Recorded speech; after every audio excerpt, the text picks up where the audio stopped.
हाँ बच्चों, question number 11 को अभी हम सॉल्व कर रहे हैं आपके डिमांड पर। According to question number 11, show that the relation R in the set A of points in the plane given by R. This is the R P Q, दो points हैं जो दूसरे से रिलेटेड हैं। इसके बारे में क्या इंफॉर्मेशन दे रखा है कि distance of point P from the origin is same as the distance of point Q from the origin. It means अगर ओ को ओरिजिन लिया जाए तो O P is equal to O Q होगा, जहाँ पर ओ क्या है, ओ जो है ओरिजिन है, वो इज ओरिजिन। ये ओरिजिन है, ये डिफाइन किया हुआ है। और इस केस में ये रिलेशन है। सेट ए के बारे में इंफॉर्मेशन क्या है? सेट ए के बारे में इंफॉर्मेशन है कि ये जो है ऑल पॉइंट्स का सेट है, set of all points, set of all points. Suppose x is a point, तो x is a point on a plane. So now we have to prove here this is an equivalence relation. This is an equivalence relation. और after that एक question इसमें और है कि further show that the set of all points related to the points this point P is the circle whose center at origin passing through the point. So now comes for the solution. तो in this case बच्चों देखिए, पहले हम इसको equivalence relation के लिए first of all for the reflexive relation prove करते हैं।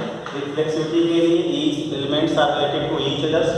सो सपोज पी के लिए लेते हैं, सो पी अगर हम लेट कर लेते हैं P belongs to the relation, this is implies that O P is equal to O P.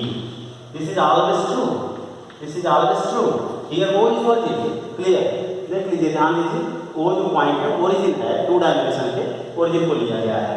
सो इसका मतलब यह है कि equal element is related to itself. जैसे हम इसकी डेफिनेशन जानते हैं कि x का रिलेशन x से होना चाहिए, या यूँ कहते हैं कि x बिलोंग्स टू रिलेशन, ये कंडीशन सेटिस्फाई होती है। So that is R is reflexive, R is reflexive. So दूसरे पॉइंट पर आ जाओ। दूसरे पॉइंट अगर हम सिमेट्रिसिटी का चेक करें तो सिमेट्रिसिटी में हम क्या चेक करते हैं बच्चों? सिमेट्रिसिटी में हम चेक करते हैं कि अगर P का रिलेशन Q से है तो Q का रिलेशन P से होना चाहिए। तो सपोज कर लें कि let P Q belongs to set E such that OP is equal to OQ। Means ये हुआ कि इसको हम चाहें तो इस तरह डायरेक्ट में लिख करके ऐसे लिख सकते हैं कि P Q belongs to relation. इसका मतलब ये है कि OP is equal to OQ हो जाएगा, because it is the definition of the relation, it is definition of the relation. So now see this can be again equal sign में हम लिख सकते हैं कि OQ इज इक्वल टू भी लिख सकते हैं। इसका मतलब ये हुआ, इसी डेफिनेशन का ख्याल रखें, तो इसका मतलब ये हुआ कि Q point is related to the P point belongs to relation, that is this R is symmetric. अब देखिए बच्चों, ये सिमेट्रिक प्रूफ हो गया। इसी तरह से हम ट्रांजिटिव रिलेशन के बारे में बोल सकते हैं आपसे कि ट्रांजिटिव रिलेशन प्रूफ करना है। सो ट्रांजिटिव रिलेशन कैसे प्रूफ करते हैं? ट्रांजिटिविटी चेक करने के लिए हमें 3 पॉइंट्स चाहिए। सपोज कर लीजिए कि हमने पी क्यू एस 3 पॉइंट्स ले लिया। सपोज कर लिया, सपोज पी क्यू और एस 3 पॉइंट्स है सेट ए, और हम ये लेट कर लीजिए अगेन कि पी का रिलेशन क्यू से है और क्यू का रिलेशन एस से है। ये दोनों belongs to the relation. So इसका मतलब ये है कि this is OP is equal to OQ, और इसका मतलब ये है कि this is OQ is equal to OS। अगर इन दोनों इक्वेशन का हम ध्यान में रख कर बोले, ये इक्वेशन 1 मान लीजिए है और ये इक्वेशन 2 है, तो अगर इक्वेशन 1 और 2 का ख्याल रख करके हम कहें कि by equation 1 and 2 we get, हम दोनों इक्वेशन से इक्वलिटी का ख्याल रखें तो OP is equal to OS हो जाएगा, OQ हो जाएगा और OS भी हो जाएगा। दैट इज हम कह सकते हैं कि OP is equal to OS है। अब देखिए इसमें हम ये कह सकते हैं कि P का रिलेशन S से है, बिलोंग्स टू S। अब यही है डेफिनेशन ट्रांजिटिव का कि अगर P का रिलेशन Q से है, Q का रिलेशन S से है, तो P का रिलेशन S से होना चाहिए।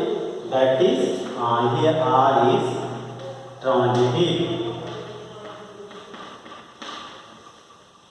देखिए this is part equivalence relation, मतलब हम कह सकते हैं कि रिफ्लेक्सिव भी है, सिमेट्रिक भी है। ये रिलेशन आर रिफ्लेक्सिव भी है, सिमेट्रिक भी है और ट्रांजिटिव भी है। तो आर जो होगा इज एन इक्विवेलेंस रिलेशन। अब देखिए इसमें एक क्वेश्चन और पूछा गया है। इस क्वेश्चन में स्पेशली बोला गया है कि यदि हम P पॉइंट से रिलेटेड पॉइंट को कलेक्ट करें, मतलब P से रिलेटेड पॉइंट को हम कलेक्ट करने की कोशिश करते हैं। सपोज 2 डायमेंशन में बच्चों कर लें, हम यहाँ पर एक छोटा सा फिगर बनाते हैं। ये ओरिजिन है हमारा, ये ओरिजिन है। P पॉइंट यहाँ है, Q पॉइंट यहाँ है, R पॉइंट यहाँ, S पॉइंट मान लिया है। जैसे P, Q और S। तो अगर हम ये तीनों एक दूसरे से रिलेटेड हैं तो इसका डिस्टेंस जो लेंगे इससे, ये डिस्टेंस और ये डिस्टेंस इक्वल होगा according to this part. So equal हो गया, मतलब सर्कल जो है इस तरह से पास करेगा। तो इसमें जो तीसरा पार्ट है, दूसरा पार्ट क्वेश्चन का स्पेशली कि जो पॉइंट P से रिलेटेड पॉइंट्स होंगे, it is for a circle whose centre lie at origin. तो ये है इसका पार्ट। तो ये समझने की चीज़ें आप इजीली लिख भी सकते हैं और ट्राई करिए। नहीं लिख पाते हैं तो हमें नेक्स्ट बताइए, मैं वीडियो बनाऊंगा। और इसी से संबंधित आपको आज होमवर्क बता दें, इस एक्सरसाइज के जो बचे हुए क्वेश्चंस हैं बच्चे आप पूरी तरह से करो, और जो नहीं आता है उसको कल के क्लास के लिए आप लोग फिर जो है मुझसे पूछ सकते हैं। धन्यवाद।